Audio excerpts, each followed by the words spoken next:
Daniel 10:1, he says, "In the 3rd year of Cyrus, king of Persia, a thing was revealed unto Daniel, whose name was called Belteshazzar." Belteshazzar, that's right. Not Belshazzar, Belteshazzar. "And the thing was true, but the time appointed was long, and he understood the thing, and had understanding of the vision." Now, of course, we've gone backwards to pick up this chapter. I say because of the first words there, the 3rd year of Cyrus. Go back a chapter and find out what that is. Daniel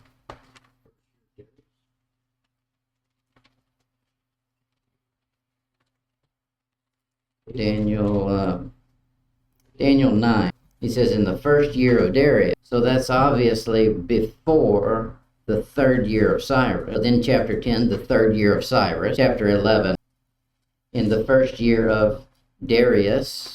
Okay, so that's obviously not the same time as Cyrus, and Cyrus comes after Darius. Chapter 12 is at that time, so with the previous chapter. So I say the last event historically is this chapter 10. People will tell you chapter 10, 11, and 12 are one vision. They can't be one vision. The years are different. It's one long vision. If it stretches for that many years. The treasure of scripture knowledge tells you that this is at 534 BC. I don't know. I wasn't around. That's way before my time. I don't put much stock in what somebody else tells me a date is. Look at 2 Chronicles 36. 2 Chronicles 36:22. You know what Cyrus does, but this is important because it's going to go with our verse. He says, 2 Chronicles 36:22.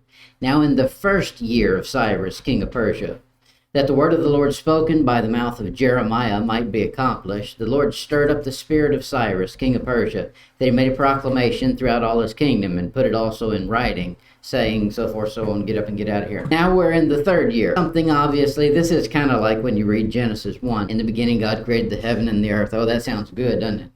And the earth was without form and void. Whoa, what in the world happened there? It went from God created to now we've got a mess. That's what we've got here. The 1st year, he tells them all, you can go back. But then we get to Daniel chapter 10. We're in the 3rd year, and we've got trouble.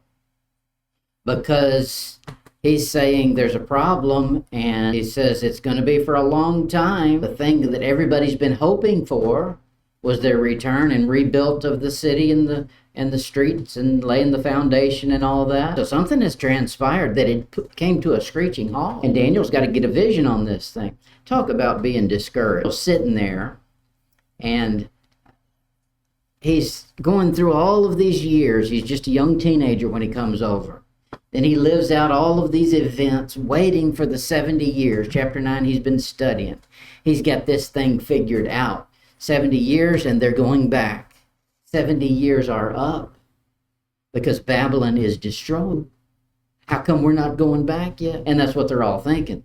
Okay, a few visions come in and a few things add to it, and now we've gone even farther. Now it's the 3rd year of Cyrus. We're way past Babylonian rule. And so that's what's going on here. The 3rd year of Cyrus, as the Jews were forbidden by a new edict. This is history. Don't put your faith in this. This is not Bible. This comes from, I'm not going to tell you where it comes from. You won't listen to it at all. This is from Calvin, Calvin's Institute. A lot of the things you've got to really watch what he says. But when he says something good, and historically, he's right on. He says, the Jews were forbidden by a new edict to build their temple, although liberty to do so had previously been granted them. That's why there's a 3rd year problem. This is when Cyrus has gone out to consolidate his kingdom. That's what every king had to do. As soon as they sat on the throne, anything that was supposed to be theirs, they had to go reinforced. I'm the new boss in town, and you will obey me.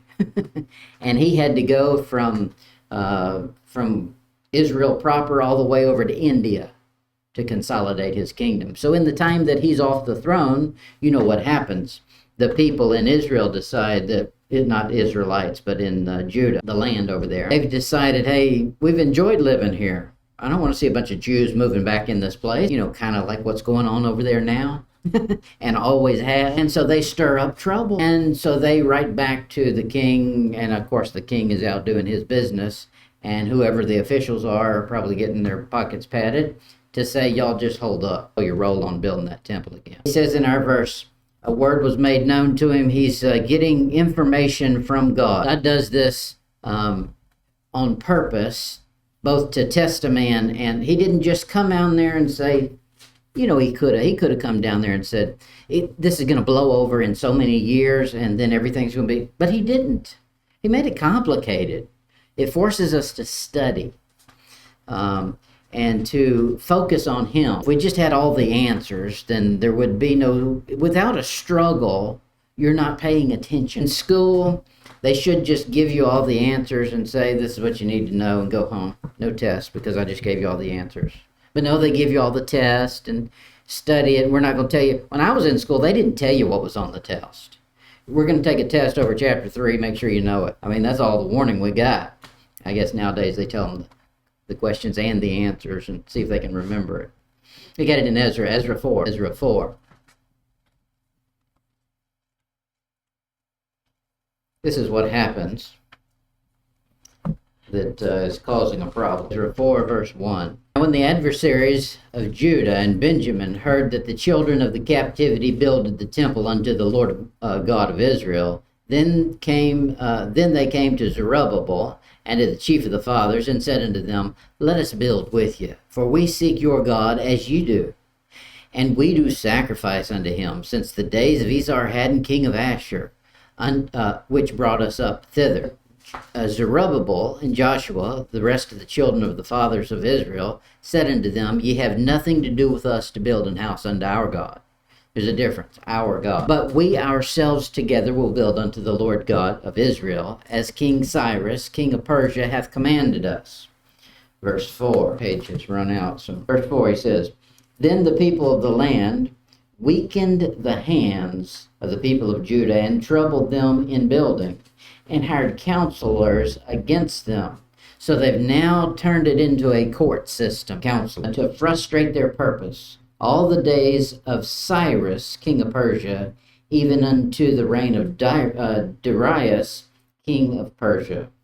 So for all of the time that Cyrus is king, even though he wants them or allows them to go back because God told him that's what he's supposed to do, he's facing conflict with that decision. It's not because he's a sold-out worshiper of God. It's because he, through his superstition, thinks that he'll do good if he strengthens these people and sends them back. Anytime you're moving the right direction, there's going to be opposition. So he's got the opposition, and they're coming after him.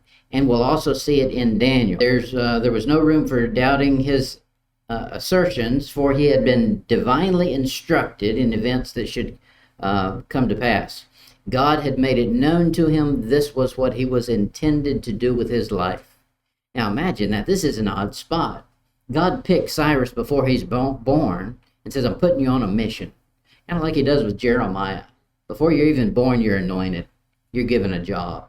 Doesn't mean that they're saved. An anointment just means that you've been put in a position to do a function, to fulfill a position. It says a thing was revealed unto Daniel, and the thing was true, but the time appointed was long. It's the way we feel. We know that we're right on the cusp of him coming back, but every day is getting longer and longer. Daniel 8, verse 26. Daniel 8:26. And the vision of the evening and the morning, which was told, is true. For shut thou up the vision, for it shall be for many days. Over and over you see this thing happen, where he says, I've given you the information. I know you don't understand it all, but it's going to be for a long time. You got plenty of time to study. And that's what he does. Look at it in Daniel 9, verse 23. At the beginning of thy supplications, the commandment came forth, and I am come to show thee, for thou art greatly beloved. Therefore understand the matter and consider the vision. I think part of the reason God gave him all this information was because the time was still a long way off. And he had time now to prove himself. And so now it's his turn to study and to dig and to get the answers. He didn't understand everything immediately.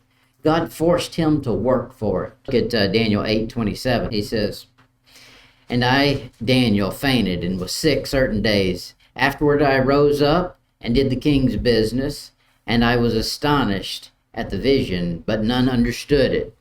He didn't understand it at that time. When we get to chapter 10, he says, I've been studying a long time now. I have perfect understanding of it. Kind of like what you get in the book of Acts. Luke says, I've got perfect understanding. That's why I'm writing this book. And so that's the book of Acts. But the same thing applies here. Now we'll get the same thing in our life. You'll get a problem, a Bible issue that you've got to work out. And it'll be for many days. It'll seem like until you get the answer. But when you get it, it'll be like Daniel saying, I have perfect understanding of this. We get Daniel 10. Daniel 10, verse 2. In those days, I, Daniel, was mourning 3 full weeks. I ate no pleasant bread, neither came flesh nor wine in my mouth, neither did I anoint myself at all, till 3 whole weeks were fulfilled. And in the 24th day of the first month, I was by the side of the great river, which is Hiddekel. Okay, we've got some numbers now. He said, back in verse 1, what was the number we were given? The 3rd year of Cyrus. There's something about this 3 that's going to be important. It keeps popping up. The 3rd year of Cyrus. Now Daniel is mourning for 3 days. Then he refuses to eat for 3 weeks. In verse 4, it's the 24th day when the vision comes in. So 24 is what? We've been given a clue how to count this. 3 has been given to us how many times? 3 times. So let's take 3 and divide it by what number we've got? 24. What do you come up with? 8. 3 times 8 is 24. So this is 8 is a new beginning in the Bible. And that's the information God's going to reveal to Daniel, is how the new beginning will be. The first month there is Nisan. Not the one you drive around. Nisan, I guess is how you say it. The Jews, that's a Babylonian name. The Jews would call it Abib. Abib is the first month for a Jew. You got in Esther 3. Esther 3 verse 7. Esther 3 verse 7. There's the pagan calendar coming to play. In the first month, that is the month Nisan, in the 12th year of King Ahasuerus, they cast Pur, that is the lot before Haman. From day to day and from month to month to the 12th month, that is the month Adar. So they're using a different numbering system. They're in the heathen land, and so they're going by the heathen customs. So the first month is Nisan. However, we know from God's point of view, it ain't Nisan or Honda or any of them. It's Abib. Look at it in Exodus 13. Exodus 13 verse 4. Exodus 13:4. This day came ye out in the month Abib. Okay, so there's a reason it's the beginning of the month. God said we're going to start the year off on a mark, but not the month mark, fetal march. Exodus 12 verse 2. This month shall be unto you the beginning of months. It shall be the first month of the year to you. He goes on and he tells them, this is the month I brought you out, therefore this is the beginning. Puts these pagan names in here, the pagan holidays and the pagan months in there, so that man is aware. Nobody's pulling a fast one on God. He's aware of even the heathen trying to monkey with his calendar. And he says, I know what you call it. And so he gives you that information. Look at it in Exodus 12. Exodus 12 verse 18. Exodus 12:18. In the first month, on the 14th day of the month at the evening, ye shall eat unleavened bread until the 21st day, till the 20th day of the month at even. He's setting up Passover here and unleavened bread. He says it's going to be the first month. Now, I like that. The first month, he makes a celebration. It's a Passover, but it's a remembrance of God destroying the heathen. Now, that's a good start right there. That's a way to remember it. Now, he didn't start the beginning of the Exodus with a celebration. It was a solemn event. People dying, cattle being killed, people crying and hollering, and the Jews running around and borrowing stuff. It's a solemn event. And then marching and being chased by the devil and Pharaoh. And that's the way he wanted his people to start. I wouldn't have started a nation that way. I would have started the nation this way. I'd have said, here's a grant for $6 billion, and I want you to go out and, you can loan to these different nations and charge them interest. That'd be a smart way to do it according to man. God didn't start it that way. He said, I want you to go borrow, get in debt. Wow. And I'm going to kill off all these people you're in debt to. Wow. Could you imagine that? Your firstborn son just died in the house of an Egyptian. and you knock at the door and say, hey, y'all got any gold in there I could borrow? You got any pretty necklaces? We're going a long way away and there's not going to be any gaffers out there. Obviously, they loaned it to him. They said, yeah, we've got 2 more sons. I don't want you to get to thinking that they need to go too. And that's the way he started it. Look at Daniel 10. Daniel 10, verse 5. He says, then I lifted up mine eyes and looked, and beheld a certain man clothed in linen, whose loins were girt with fine gold of Uphaz. His body also was like the beryl, and his face as the appearance of lightning, and his eyes as lamps of fire, and his arms and his feet like in color to polished brass, and the voice of his words like the voice of a multitude. Now, you know it's somebody special because he's gone into great detail. God doesn't give this detail to any heathen or the devil for himself. And this is the image of Jesus Christ as he'll be shown to us in Revelation. Look at it, Revelation 1:13. Now, Daniel's been fasting and praying and not showering and all that good stuff. And then he has this vision and he sees these great things. Well, the standard thing would be, man, you're hallucinating. You're seeing things all right. But no, he was getting the real deal. Revelation 1, verse 13. And in the midst of the 7 candlesticks, one like unto the Son of Man, clothed with a garment down to the foot, and girt about the paps with a golden girdle. His head and his arms, I just lost my place. His head and his arms, and his head and his hairs were white like wool, as white as snow. His eyes were as a flame of fire, and his feet like unto fine brass, as if they had burned in a furnace, and his voice as the sound of many waters. Almost the same description. That's him. This is the Old Testament book of Revelation, Daniel is. And it's almost like he's getting a vision of what John is going to get prior to John coming on the scene. We're going to cover, I'll try to get into this. We'll see. Daniel 10, verse 4. I'll take you on a rabbit trail. Daniel 10, verse 4. And in the 24th day of the first month, as I was by the side of the great river, which is Hiddekel, then I lifted up my eyes and looked and beheld a certain man clothed in linen.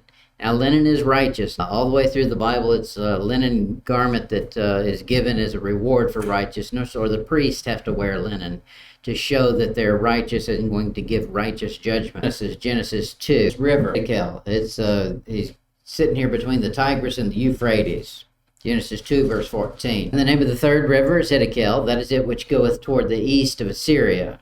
And the 4th river is Euphrates. Okay, you know where we are. There's 2 twin rivers. They're still in existence today. There's 2 more that are not there, that were at the beginning. Maybe they'll show up in the millennium. As Daniel's praying here by the Tigris River, he has a vision of this man. This is probably Jesus Christ himself.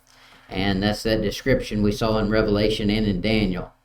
So what Daniel's seeing is probably a pre-incarnate revelation of Jesus Christ, who will be not the way he appeared at his first coming, but his appearance at his second coming. Now there's something that connects. You see a word that keeps showing up, gold. Man loves gold. I always have. I never had any, but I love the idea of it. And especially in the Middle East, they love gold. Look at their palaces. They just deck the whole thing out and gold plate everything. Yes, right. Yeah, Uphaz. That's another name for Ophir. Supposedly, now, I don't put a whole lot of stock in what they say a Greek or a Hebrew name means, unless the Bible tells you what it means. However, this one has got so many connections that you can't ignore it. Get it in Jeremiah 10. Jeremiah 10.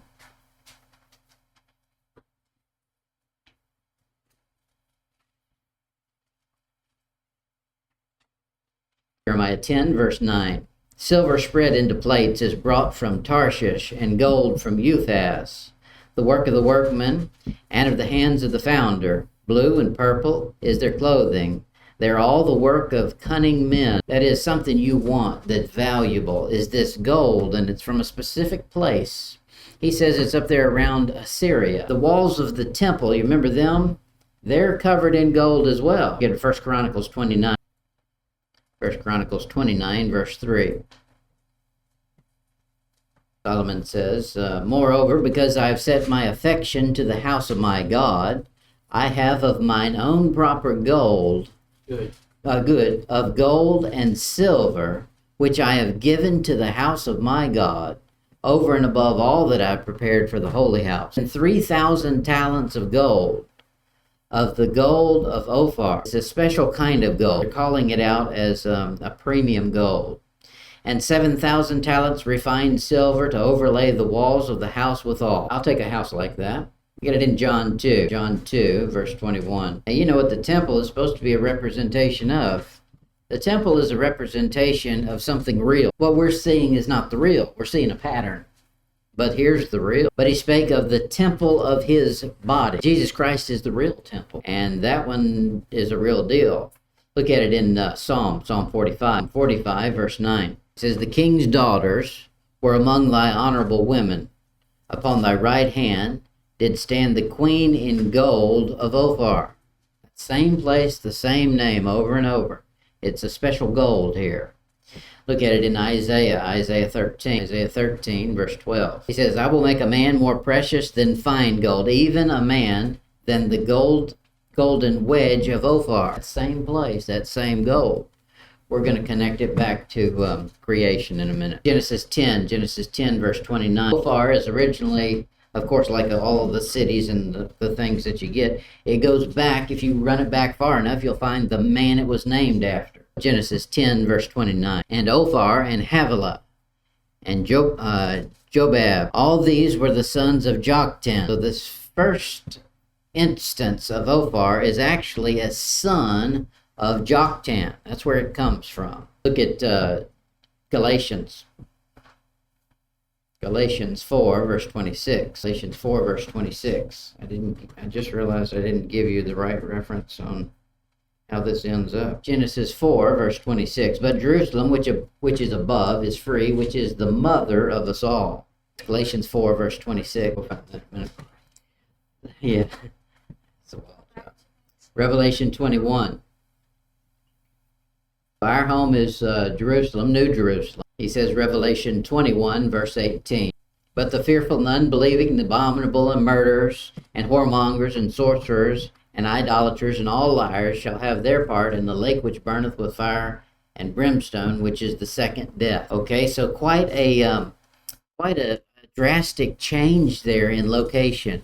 You want to go to the city of gold or the fire. Look at 21, not 21. Look at Genesis, and I'm trying to find this still. We're looking for Bdellium. This is right around, yes, it would be, yeah.